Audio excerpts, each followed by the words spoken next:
하나님께서 이스라엘 백성들을 향해서 말씀하십니다. 이스라엘 족속아, 토기장이 하는 것 같이 내가 등이 너에게 행하지 못하겠느냐.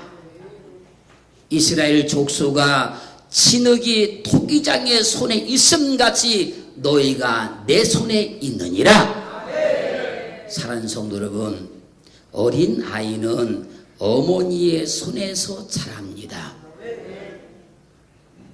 어린 아이는 어머니의 손에서 자랄 때 가장 안전합니다. 어린 아이는 어머니의 손에서 자랄 때 가장 평안합니다. 어린 아이는 잠시만 어머니의 손에서 벗어나면 울기 시작합니다.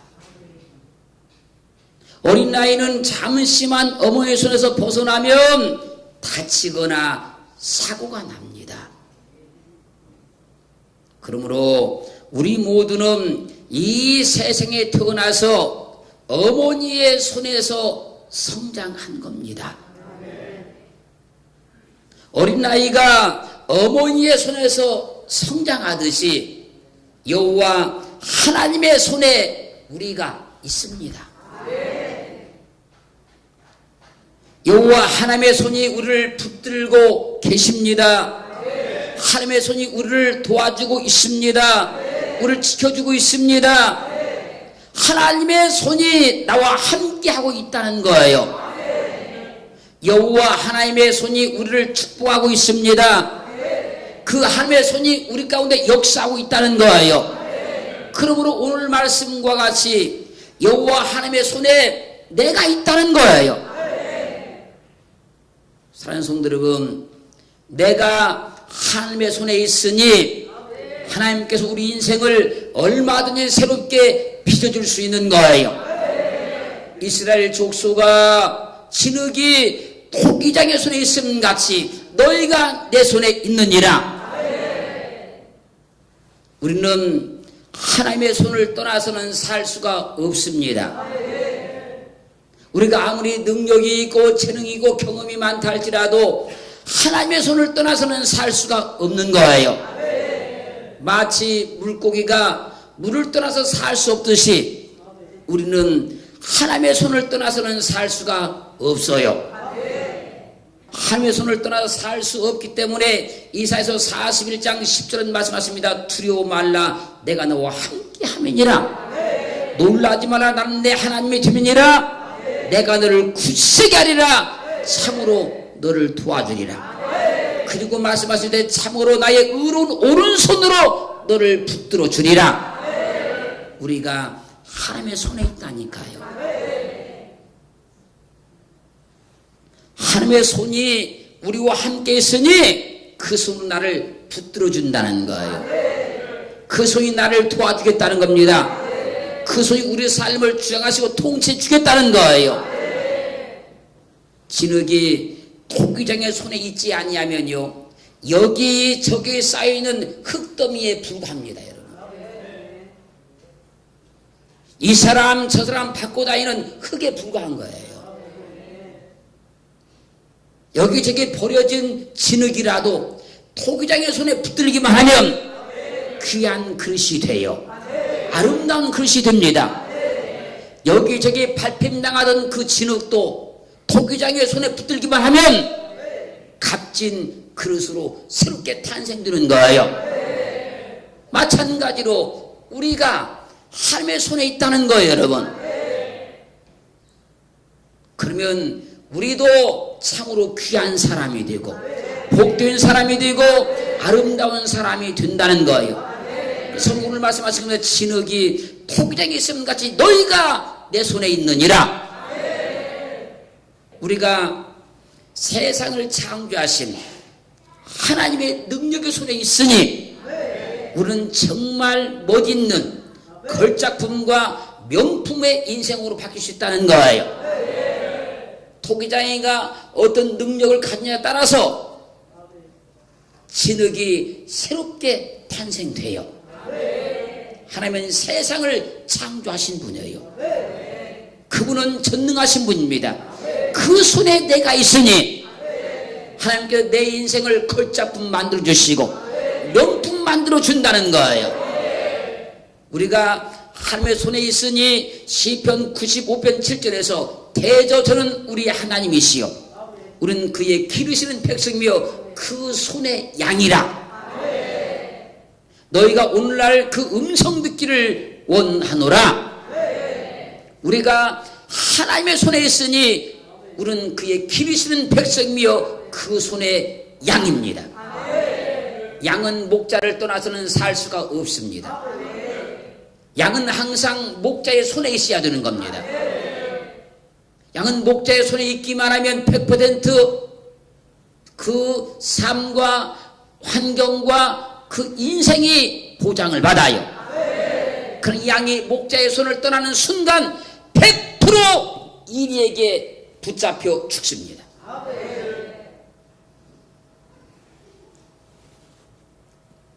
그러나 아무리 이리가 득실거리고 늑대가 득실거리는 광야를 한다 할지라도 양이 목자의 손에 있으면 안전한 거예요. 그러므로 양은 목자의 손에 있어야 되는 거예요. 인생은 목자신 주님의 손에 있어야 되는 거예요. 그럴 때 그 삶이 안전해지는 것이며 형통해지는 것이며 그 삶이 복을 받을 수 있게 되는 거예요. 인생은 하나님의 손을 거부하면 안 됩니다. 세상 누구든지 하나님의 손을 떠나려고 하면 안 된다는 거예요.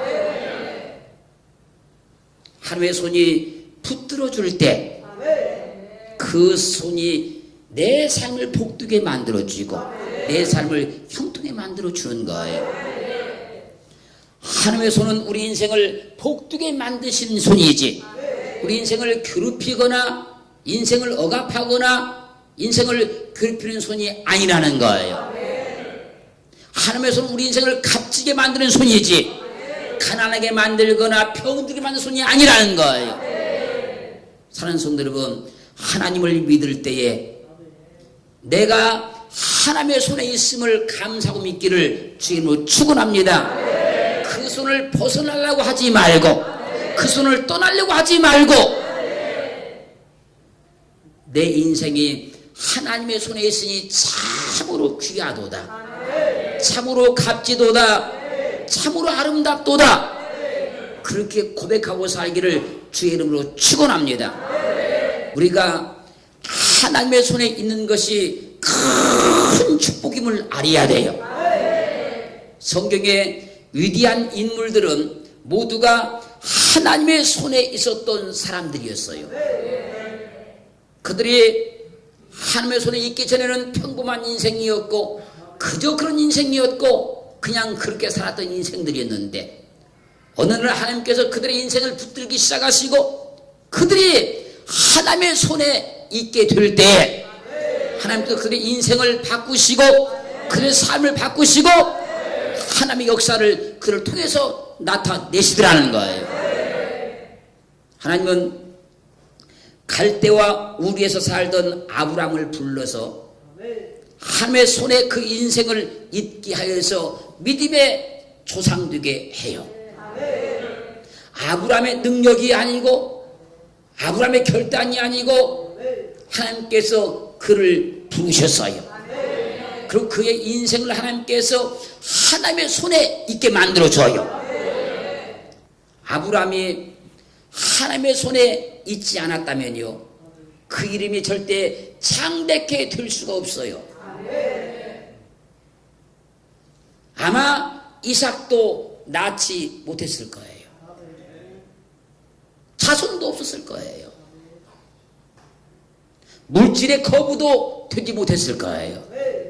더 나가서 믿음의 거부가 되어서 믿음의 조상도 될 수가 없었을 거예요. 아브라함이 하나님의 손에 있었기 때문에 그 이름이 창대케 되었고 이삭을 낳게 되었고 물질의 거부도 되었고 믿음의 거부가 되어서 믿음의 조상이 된 거예요.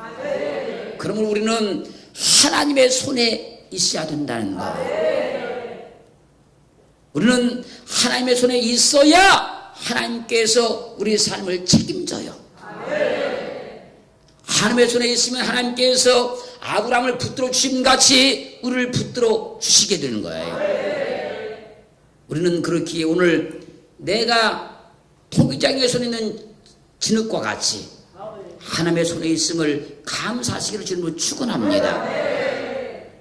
형제에서의 칼날을 피해서 바단 아람으로 도망갔던 야곱도 하나님의 손이 그 일생에 있었기 때문에 그는 두 때의 복을 받아요. 지팡이 하나 가지고 도망을 쳤지만 그는 두 때의 복을 받아요.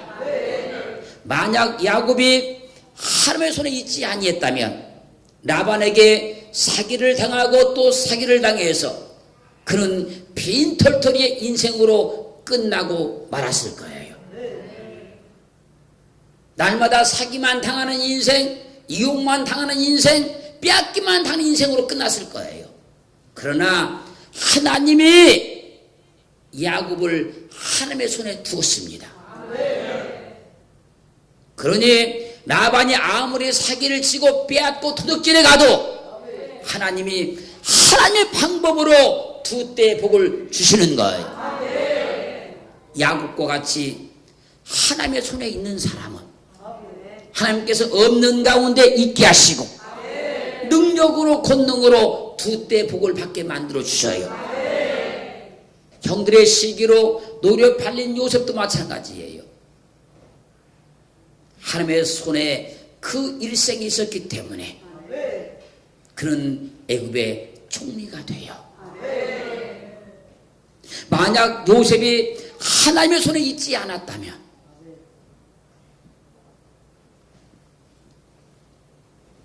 여기 저기 팔려다니는 노예 인생으로 끝나고 말았을 거예요.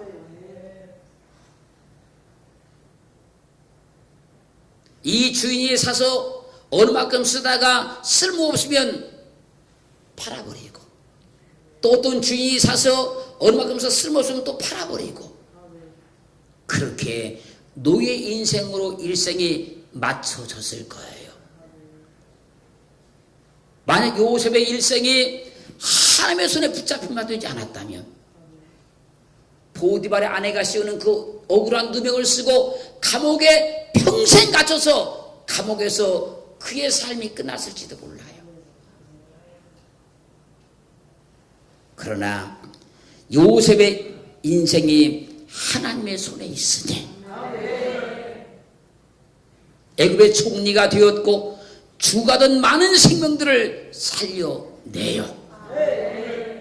그렇기에 우리가 하나님의 손에 있으면 우리가 생각지 못한 놀라운 하나님의 일이 우리 인생 가운데 펼쳐지기 시작하는 거예요. 지금까지 우리가 믿음의 삶을 살 때 내가 생각한 것보다 더 놀라운 하나님의 은혜가 내가 기도했던 것보다 더 놀라운 하나님의 은혜가 있었다면 그것은 분명히 내가 하나님의 손에 있었기 때문에 그런 거예요. 그것은 역대상 29장 12절 말씀에서 부와 귀가 주께로 말미암고 또 주는 만유의 주제가 되사 손에 권세와 능력이 있사오니 모든 자를 크게 하심과 강하게 하심이 주의 손에 있기 때문에 그런 거예요. 하나님의 손에 부와 귀가 달려 있어요. 그분이 크게 할 수도 있고 강하게 할 수도 있어요. 그렇기에 그분의 손에 우리가 있기만 하면 돼요. 우리가 하나님의 손에 있기만 하면 우리의 인생은 걸작품이 되고 명품이 된다는 거예요. 오늘 우리는 하나님의 믿음으로 고백한 겁니다. 하나님, 나 하나님의 손에 있습니다. 토기장의 손에 진흙이 있음 같이 내가 지금 하나님의 손에 있습니다. 그러니 하나님의 놀라운 계획과 뜻과 섭리를 가지고 내 인생을 이끌어 가시고 내 인생을 설계하시고 내 인생을 진행시켜 주시옵소서. 이 은혜만 누리면 된다는 거예요. 할렐루야. 잘 들으세요. 바로 왕의 학정의 하수에 던져있던 모세도 하나님의 손에 있었기 때문에 이스라엘의 위대한 영도자가 돼요. 모세의 부모가 무슨 방법으로 모세에게 애굽 왕궁의 학문을 가르칠 수 있으며 정치 제도를 가르칠 수 있습니까? 모세의 부모가 무슨 힘으로? 그러나 모세의 인생이 하나님의 손에 있었기 때문에 애굽 왕궁에 들어가서 애굽의 학문을 배우게 되는 것이, 애굽의 정치 제도를 다 통달하게 되는 거예요. 하나님의 손에 있으면 되는 거예요, 여러분. 하나님의 손은요, 인생을 복되게 만들어요. 값지게 만들어요. 귀하고 아름답게 만들어 주셔요. 그럼 우리는 내가 하나님의 손에 있다는 것에 참으로 감사를 해야 돼요. 지금까지도 우리가 하나님의 손에 있어서 하나님 우리 인생을 새롭게 계속 빚어오고 계시는 거예요. 앞으로 더 멋있게, 더 귀하게, 더 값지게, 더 복되게 우리 인생을 새롭게 만들어 주실 거예요. 아버지의 심부름으로 형들이 간 다윗을 세 명의 형들이 너의 교만과 완악함을 안돌아가면서 막 야단을 쳤습니다. 다윗은 형들에게 미움을 받았어요. 인정을 받지 못했어요. 그러나 하나님의 손이 다윗과 함께 했습니다. 다윗의 인생이 하나님의 손에 있었어요. 다윗이 하나님의 손에 있으니 양을 치던 다윗이 어느 날 이스라엘의 왕으로 등극을 해요. 아버지의 심부름으로 형제들이 갈 때 다윗이 이스라엘의 왕 될 것을 생각지도 못했고 계획하지도 못했고 꿈도 꾸지 못했어요. 그러나 다윗의 인생이 하나님의 손에 있었단 말입니다. 생각지도 못한 놀라운 일이 그 인생 가운데 펼쳐지니 이스라엘의 왕으로 등극하는 거예요. 다윗이 하나님의 손에 있으니 싸우는 전쟁마다 날마다 승승장구하기 시작하는 거예요. 우리가 다윗과 같이 하나님의 손에 있으니 우리도 싸우는 모든 영적 전쟁마다 승승장구할 수 있는 거예요. 하나님의 손에 붙들려 있으며 인생이 되고 환경이 되고 삶이 되기 시작하는 거예요. 할렐루야. 알고 믿으시기를 주의 이름으로 축원합니다.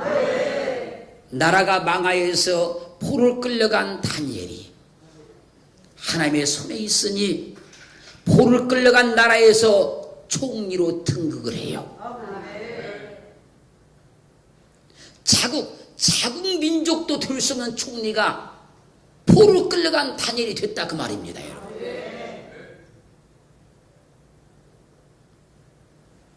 다니엘이 하나님의 손에 있으니 그가 사자굴에 던짐 받았으나 하나님이 천사를 보내사 사자 입을 막아버려요.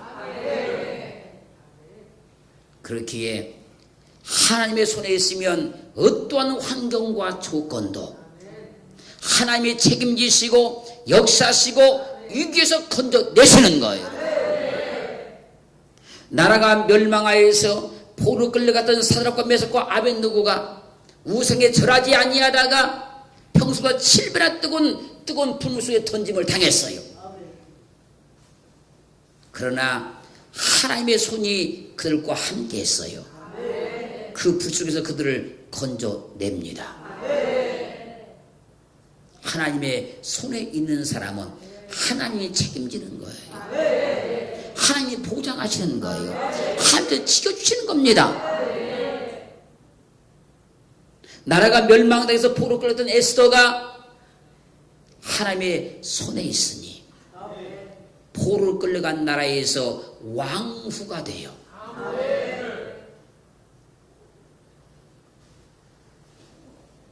메데파사 왕국에도 얼마나 아름다운 처녀들이 많겠습니까, 여러분? 정치와 힘과 권력과 재력을 통해서 손을 대는 사람들이 얼마나 많겠습니까, 여러분? 마태복음 8장 14절에 15절 말씀 보면요, 베드로의 장모가 열병에 앓아 누워 있었어요. 그때 주님께서 오셔서 베드로의 장모의 손을 딱 만져요. 그때 열병이 떠나가 버려요. 그렇게 육체를 괴롭혔던 열병이 주님께서 만지는 순간에 떠나버려요. 마태복음 9장 29절로 3절 말씀 보면요, 두 소경이 예수님의 뒤를 따라오면서 다윗은 예수를 불쌍히 여기다가 막 소리를 질렀어요. 그때 주님께서 그들에게 내가 너희들을 뜨게 할 수 있다고 믿느냐. 그러자 그들이 주여 그러하오이다. 이에 주님께서 그들의 눈을 만지시면서 너희 믿음대로 돌아가시니 그 눈들이 즉시 밝아져요. 앞이 전혀 보이지 않던 눈이었는데 주님께서 그들의 눈을 만지는 순간에 앞이 환하게 보였어요. 누가복음 5장 12절로 13절 말씀 보면요, 주님께서 한 동네에 계실 때에 온몸에 나병 들은 사람이 주님께 와서 엎드려서 말합니다. 주여 원하시면 나를 깨끗게 할 수 있나이다. 그때 주님께서 그에게 손을 대지 말씀하십니다. 내가 원하노니 깨끗함을 받으라. 즉시 나병이 떠나가 버려요. 마가복음 7장 31절 35절 말씀 보면 주님께서 갈릴리 호수에 이르자 사람들이 귀먹고 어눌한 자를 데리고 와서 안수하여 주기를 막 간구합니다. 그때 주님께서 그 사람을 따로 데리고 물을 떠나사 손가락을 그의 양귀에 놓고 침뱉어 그의 혀에 대시며 하늘 우러 탄식하시며 그 길이 시되 에바다 외치십니다. 그러자 그의 귀가 열리고 혀에 맺힌 것이 곧 풀어져 말이 분명해졌습니다. 마태복음 12장 9절로 13절 말씀 보면 주님께서 한 회당에 들어가시니 한편 손 많은 사람이 있었습니다. 주님께서 그 사람에게 손을 대시 말씀하십니다. 그러자 그 손이 깨끗해져 버리는 거예요. 사랑하는 성도 여러분, 우리는 주님의 손에 있어야 되는 거예요. 우리 모두가 하나님의 손에 있음을 감사하시고 주님의 손에 있음을 감사하시기를 주님으로 축원합니다. 그러면 하나님의 손, 주님의 손은 어떻게 생겼으며 무엇을 말씀하고 있을까요? 마태복음 12장 28절 보면 내가 하나님의 성령을 힘입어 귀신을 쫓아낸 것이면 하나님의 나라가 이미 너에게 임하였느니라. 이 말씀을 누가복음 11장 20절 말씀에서는 내가 만일 하나님의 손을 힘입어 귀신을 쫓아내는 것이며 하나님 나라가 이미 너에게 임하였느니라. 성령을 힘입어를 갖다가 하나님의 손을 힘입으라고 말씀하고 있어요. 그러므로 하나님의 손은 성령의 일하심을 말씀하고 있는 거예요. 하나님의 손은 성령께서 일하시는 걸 말씀하고 있는 거예요. 그렇기에 성령이 내 안에 일할 수 있도록, 내 삶이 일할 수 있도록, 성령이 내 삶을 역사할 수 있도록 나를 내어드리면 돼요. 그럼 우리가 하나님의 손에 있게 되는 거예요. 주님의 손에 있게 되는 거예요.